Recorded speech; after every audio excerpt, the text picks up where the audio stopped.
In this tutorial, you'll learn how to fold the kite-shaped hybrid hexagon twist. This is an advanced twist, so if you're not familiar with the closed and open hexagon twists, I do recommend going back and watching those videos first. This twist tutorial is part of the Summer of Twist series, which means that there have already been quite a few twist tutorials released, and there's several more still to come. And no matter when you're watching this video, you can sign up to get weekly reminders for the whole series at training.gatheringfolds.com/summer. There's going to be a longer tutorial linked at the end of this video, so definitely keep watching until the end to see how you can practice this in a pattern with repeats. So let's get started folding this kite-shaped hybrid hexagon twist. I'm going to mark the center of my grid. I'm using an 8-fold triangle grid on a square, and I'm going to draw more what I'm visualizing if I'm not drawing with a pen, instead of directly folding or drawing all of the pleats like I did in the previous 3 hybrid hexagon twist tutorials. So for our first grid direction, so I'm looking at this horizontal direction going out to the right from my center point, I'm going to draw a mountain fold 1 grid spacing above the center. Rotating, so my next grid direction is on my right, I'm going to draw another mountain fold 1 grid spacing above the center. Rotating again, I'll draw one more 1 spacing away from the center. These twists so far look exactly like an open hexagon twist. In my next grid direction, however, I'm going to draw a line straight into the center. My next direction will return to being 1 spacing further apart, 1 spacing away from the center, and my final grid direction will be exactly to the center again.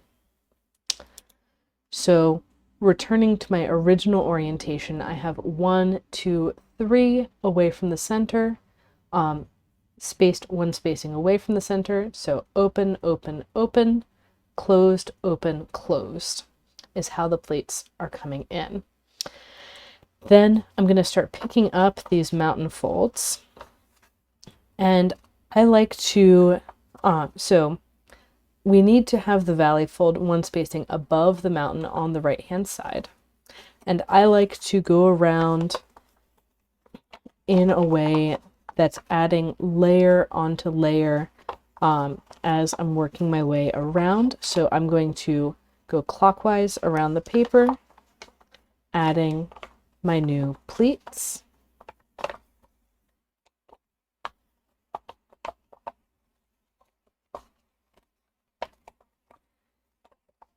And you can see that I've got 1, 2, 3, 4 points of the open hexagon puffy star, and the other 2 have been tucked underneath. And here I can emphasize that grid line to see that point more clearly. I'm going to place this down onto my flat folding surface and start squashing with these 2 edges that are acting exactly like an open hexagon twist. Then I can smooth out underneath, and I do recommend using a bone folder for this, making sure that these pockets are entirely smooth and go from grid intersection to grid intersection.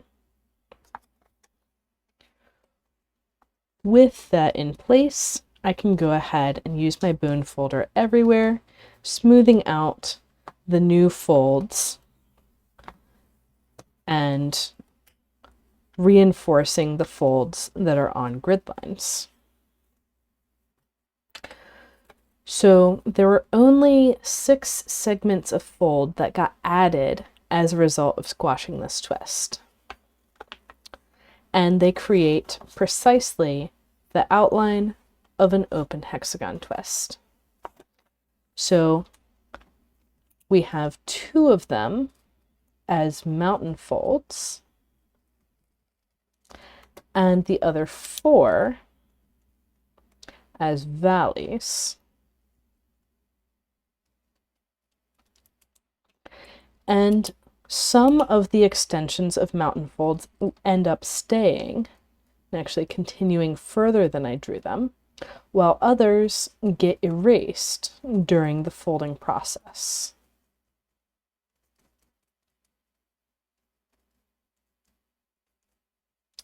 We also have these extra mountains on grid lines that show up during this folding. And we're going to see those valley folds coming out of the corners of our twist to complete the pleats. So if we take this as a given crease pattern, we can see how it comes together and flattens to fold our kite-shaped hybrid hexagon twist. Now let's take a look at the crease pattern on the back, and actually let's take a look at what is on the back when it's folded. So we've got these edges acting like they're part of an open hexagon hole, and actually this one and this one as well, but the space is covered by these 2 pleats that are acting closed. And if we open this up, and it's important to be able to recognize twists from either side of the paper, because typically crease patterns are only drawn from one side, and so you'll have to mentally flip the pattern over in order to fold a twist that's on the other side of the paper. So very important to recognize what's going on either side. So we've got our central polygon that's a kite shape, in this case in valley folds because we're on the back of the paper. And we have the rest of our new open hexagon type creases now in mountains. We have those little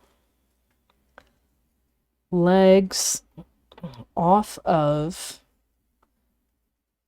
these mountains that got tucked under in valleys.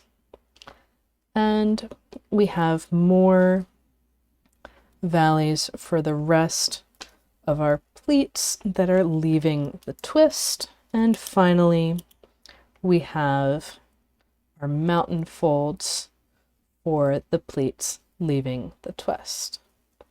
So the important thing to keep in mind as you're looking at a crease pattern of this twist is which of the 6 pleats are the ones acting closed. And if seen from this side, you're looking for the valleys going straight to the center. Seen from the other side, you're looking for mountains going straight to the center.